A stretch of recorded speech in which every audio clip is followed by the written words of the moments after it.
When rich man Richard Thornton tore Maya's shirt at the diner, he thought she was just a scared waitress. But her torn shirt showed a soldier tattoo with dead friends' names. Everyone went quiet. This tattoo would end his plans to steal the town. Before watching full story, comment below from where you watching also. Like and subscribe for more stories. Maya Rodriguez pulled her old Honda into the parking lot of Betty's diner, the engine making sounds that worried her. She had driven for 6 hours straight from the city, running from bills she couldn't pay and memories she couldn't forget. The small town of Millfield looked exactly the same as when she left 5 years ago to join the army. The diner sat on Main Street like a tired old friend. Its red neon sign flickered, and the paint on the building was peeling. But it was the only place in town that had ever felt like home to Maya. Betty Williams had given her a job here when she was 17, saving up money for college that never happened. Maya touched her left shoulder through her jacket. Under the fabric was a tattoo that told a story she wasn't ready to share. The army had sent her home 6 months ago with a medical discharge, a small pension, and nightmares that came every night. She had spent those months in the city, trying to find work, trying to fit in, trying to forget. Nothing worked. The bell above the diner door rang as Maya walked in. The smell of coffee and bacon made her feel like a teenager again. Betty looked up from behind the counter, her gray hair pulled back in the same style she had worn for 20 years. "Maya Rodriguez," Betty said, her face lighting up. "I heard you were back." "Hi, Miss Betty," Maya said. "I was wondering if you might need help." "I'm looking for work." Betty's smile faded a little. "Oh, honey, I wish I could help. But things have been tough lately. Really tough." Maya looked around the diner. It was nearly empty at lunchtime, which was strange. Betty's used to be packed with workers from the factory and families from the neighborhood. "What happened?" Maya asked. Betty sighed and poured Maya a cup of coffee. "Sit down, child. There's a lot to tell you." Betty sat across from Maya in a corner booth. Her hands shook slightly as she held her coffee cup. "You remember the old factory district?" Betty asked. "Where your daddy used to work?" Maya nodded. Her father had worked at the textile factory until it closed 10 years ago. Well, a man named Richard Thornton bought up most of that land. He's been buying buildings all over town, saying he wants to develop Millfield into something modern, something better. "That sounds good," Maya said. "It would be if he was doing it right, but he's not." Betty's voice got quiet. "He's been forcing people to sell, making life hard for anyone who won't give up their property." Maya frowned. "How?" "Health inspectors who find problems that weren't there before. Building codes that change overnight. Permits that get denied for no reason. 3 businesses on this street have closed in the past year because they couldn't afford the repairs Thornton's people said they needed." Betty pointed out the window. Maya could see empty storefronts with "for sale" signs in the windows. The hardware store, the flower shop, even the old barber shop. "All gone, and now he wants this place. Has he made you an offer?" "Oh yes, a very generous offer. 3 times what this building is worth. But Maya, this diner has been in my family for 40 years. My husband built those booths with his own hands. I served your mama her first meal when she moved to town. This place has memories," Maya understood. "Some things were worth more than money. What happens if you don't sell?" Betty's face went pale. "I don't want to think about it. But I've heard stories about what happens to people who say no to Richard Thornton." The next morning, Maya started working at the diner. Betty couldn't pay much, but it was enough for Maya to rent a small room above the hardware store that was still hanging on. The work felt good. Simple and honest. Maya had missed the routine of serving people, making coffee, cleaning tables. It kept her hands busy and her mind focused on the present instead of the past. On her 3rd day, the door opened and a man in an expensive suit walked in. He was tall and handsome, with the kind of confidence that came from never hearing the word no. Maya knew immediately this was Richard Thornton. He chose a table in the center of the diner where everyone could see him. Maya walked over with a menu and a glass of water. "Welcome to Betty's," she said. "What can I get you?" Thornton looked her up and down in a way that made her skin crawl. "Coffee, black, and make sure the cup is clean." Maya brought the coffee and set it down carefully. Thornton pulled out his phone and made a call, speaking loud enough for everyone in the diner to hear. "Cancel my 2 o'clock meeting," he said. "I'm dealing with some local business that needs attention. Sometimes you have to handle these small-town problems personally." He hung up and smiled at Maya. "You're new here?" "Yes, sir." "Smart girl." This town doesn't offer much for young people with ambition. Most of the smart ones leave for the city. Maya didn't respond. She had learned in the army that some people were looking for a fight and the best strategy was not to give them one. "I'm Richard Thornton," he said. "I'm working to bring progress to Millfield. New businesses, new opportunities. Some people resist change, but change is coming whether they like it or not." Betty came out from behind the counter. Maya could see she was nervous. "Mr. Thornton," Betty said, "if you're here to eat, you're welcome. If you're here to pressure me again, please leave." Thornton's smile got wider. "I'm here as a customer, Betty, though I do have some news. The building inspector found some problems with your electrical system. Serious problems. Could be dangerous." Betty's face went white. "That's impossible. I just had the electrical inspected 6 months ago." "Things change," Thornton said. "Equipment gets old. Standards get updated. The inspector says you'll need to bring everything up to code. About $15,000 worth of work."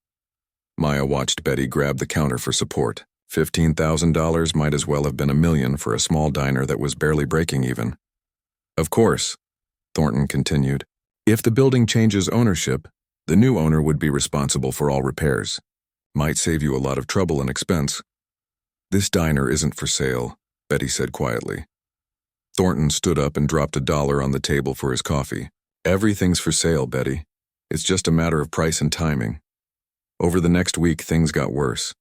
The building inspector came 3 times, finding new problems each visit. The health inspector showed up and claimed the walk-in cooler wasn't cold enough, even though it had been working fine for years. Maya watched Betty get smaller and more frightened each day. The stress was eating her alive. "Maybe you should consider selling," Maya said one evening as they cleaned up. "I can't," Betty said. "This place is all I have. When my husband died, people told me to sell and move somewhere easier. But this diner is how I stay connected to him, to the community. If I lose this, I lose everything that matters." Maya understood that feeling. The army had been her connection to purpose, to belonging. When that was taken away, she had felt lost and broken. That night, Maya couldn't sleep. She walked through the empty streets of Millfield, thinking about Betty's situation. She had learned skills in the army that might help, but using them felt dangerous. What if she made things worse? She stopped in front of the diner and saw something that made her blood boil. Someone had thrown rocks through the front window. Glass covered the sidewalk and a note was taped to the door. "Last warning." Maya called Betty immediately. "Oh God," Betty said when she saw the damage. "He's really going to destroy me." "No," Maya said. "He's not." Maya had learned something important in the army. Bullies only understand one thing. Not violence, but strength. People who refuse to be intimidated. She spent the morning researching Richard Thornton. She found newspaper articles, business records, and city council meeting minutes. The pattern was clear. Thornton had used the same tactics in 3 other small towns. Buy key properties, pressure holdouts through official harassment, then develop the land for wealthy buyers. But he had made mistakes. The kind of mistakes that left paper trails. Maya called the state attorney general's office and spoke to an investigator named Janet Price. "We've been watching Mr. Thornton," Price said, "but we need evidence, documentation, witnesses willing to testify." "I think I can get that," Maya said. That afternoon, Thornton returned to the diner. This time he brought 2 men with him. They looked like construction workers, but they moved like security guards. "Betty," Thornton said, "I heard about your window. Terrible thing. This town's getting dangerous for business owners who don't have proper protection." Maya served them coffee and listened while they talked. Thornton was careful with his words, but the threat was clear. Pay for protection or face more accidents. Maya had her phone recording the entire conversation. "I'm not selling," Betty said, but her voice shook. "Betty, you're being unreasonable. I'm offering you a way out of this mess with dignity. Keep refusing and things will get much worse." One of Thornton's men stood up and walked toward Maya. "You're new in town," he said. "Might want to find a job somewhere safer." Maya looked him in the eye. "I'm fine where I am." The man stepped closer, trying to intimidate her with his size. Maya had faced worse threats in Afghanistan. She didn't move. "Problem here?" the man said. "No problem," Maya replied calmly. "Just serving coffee." Things escalated quickly after that. The city condemned the diner's building, claiming structural problems that would cost $50,000 to fix. Betty broke down crying when she got the notice. "I'm done," she said. "I can't fight anymore." Maya looked at the condemnation notice. It was dated the day before the inspection actually happened. Thornton's people had filled out the paperwork before they even looked at the building. "Betty, this is fraud. We can prove it." "How?" Maya showed her the timestamps and signatures. "They wrote this report before they did the inspection. That's evidence of conspiracy." Betty looked at the papers with new hope. "What do? We document everything. Every threat, every fake inspection, every illegal pressure tactic. Then we give it all to the state investigators." That evening, Thornton came to the diner alone. The place was empty except for Betty and Maya. "Betty, this is your last chance," he said. "Sign the papers tonight or tomorrow I start foreclosure proceedings." "I'm not signing anything," Betty said. Thornton's mask finally slipped. His polite businessman act disappeared, showing the cruel man underneath. "You stupid old woman. You have no idea who you're dealing with." He grabbed Betty's arm, trying to force her toward a table where contracts were spread out. "Let go of her," Maya said. Thornton turned to Maya, his face red with anger. "Stay out of this, waitress. This doesn't concern you." Maya stepped between Thornton and Betty. "Yes, it does." "Get out of my way," Thornton snarled. He reached for Maya's shoulder, trying to push her aside. His hand caught the collar of her shirt and pulled hard. The fabric tore, exposing Maya's left shoulder and the tattoo underneath. The diner went completely silent. On Maya's shoulder was a military unit patch tattooed in black and gold. Below it were names. 5 names of soldiers who hadn't made it home. At the bottom, in elegant script, were the words "Never Forgotten, Afghanistan 2018 to 2021. But it wasn't just any unit patch. Thornton stared at it with growing recognition and fear. That's the 82nd Airborne," he whispered. Maya straightened her torn shirt but didn't cover the tattoo. "Yes, it is. You served in Afghanistan. 3 tours." Thornton's face went pale. He stepped back, his confidence evaporating. Maya's voice was quiet but carried the authority of someone who had faced real danger. "Those names on my shoulder? They're my friends who died fighting for freedom, fighting against bullies who use fear and violence to control innocent people." Betty stared at Maya with new understanding. She had known Maya was a veteran, but she hadn't known about the combat service, the loss, the weight Maya carried.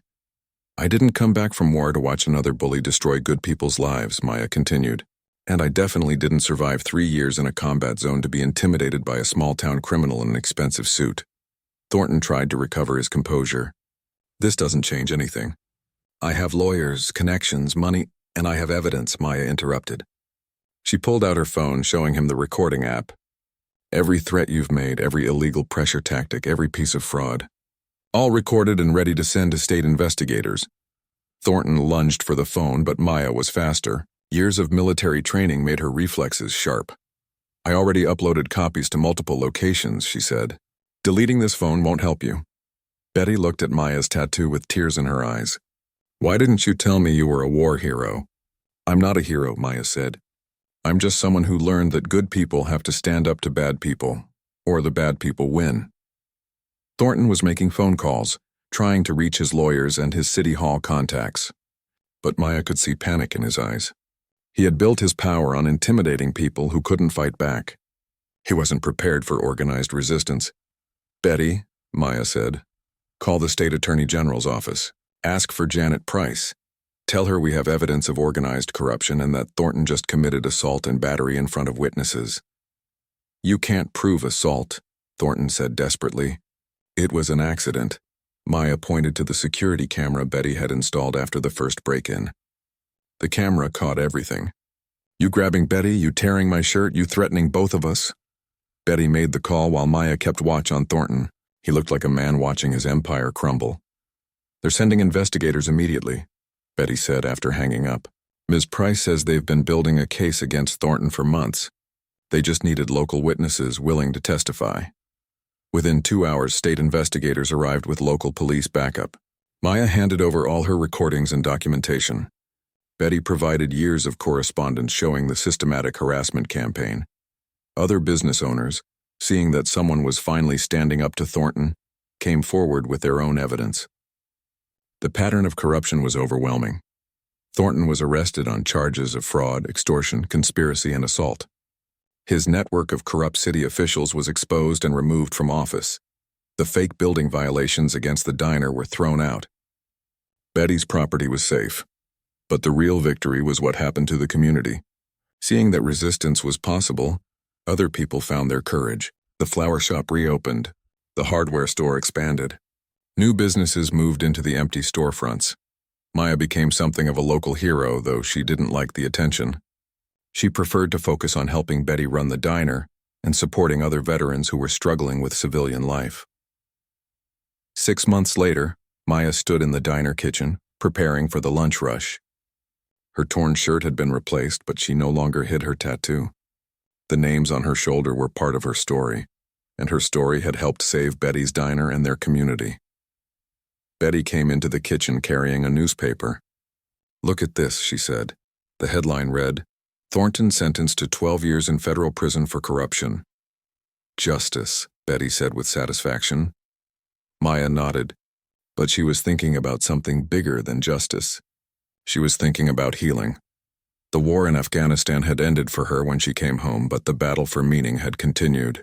For months she had felt lost, broken, unsure of her purpose. The nightmares still came sometimes, but they were getting better. Helping Betty fight back against Thornton had reminded Maya of something important. Her military service had taught her skills that could protect people. The training wasn't just for war, it was for standing up to bullies anywhere they appeared. "Maya," Betty said, "I've been thinking about expanding. Maybe opening a second location in the next town over. They've been having problems with a developer who's using Thornton's old tactics." Maya smiled. "That sounds like something worth fighting for." Betty looked at Maya's tattoo, at the names of fallen soldiers who would never come home. "Your friends would be proud of what you did here." "I hope so," Maya said. "I think they would want their sacrifice to mean something.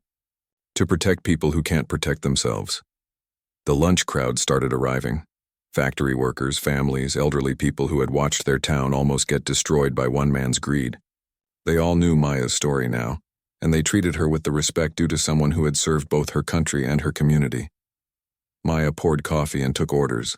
Simple work that felt important, because it was connected to something larger. The diner wasn't just a restaurant. It was proof that ordinary people could defeat powerful enemies when they refused to give up. As she worked, Maya thought about the letter she had written to the families of the soldiers whose names were tattooed on her shoulder. She had told them how their sons and daughters would be remembered not just for how they died, but for how their sacrifice inspired others to live courageously. The war in Afghanistan was over, but the fight for justice, for community, for standing up to bullies, that fight continued every day in small towns and big cities. Wherever good people decided they would not be victims. Maya Rodriguez had come home from war broken and lost. But she had found her purpose again in the most unlikely place. A small-town diner where an elderly woman refused to surrender to fear. The tattoo on her shoulder told a story of loss and sacrifice, but the diner around her told a story of hope and resilience. Both stories were true. Both stories mattered, and both stories proved that sometimes the most important battles are fought not on distant battlefields, but in the communities where we choose to make our stand. Betty's diner stayed open, serving coffee and hope to anyone who needed either. Maya stayed too, carrying the memory of fallen soldiers and the satisfaction of knowing their sacrifice had meaning beyond war. The small town of Millfield learned something important, that ordinary people have extraordinary power when they choose to use it. And Richard Thornton learned something too, though it came too late to save him, that there are some people you should never try to intimidate, especially veterans who have already faced the worst that evil can offer and chosen to keep fighting for good. The tattoo had told Maya's story of loss. The diner told her story of recovery. Together, they told a story of hope that would inspire their community for generations to come.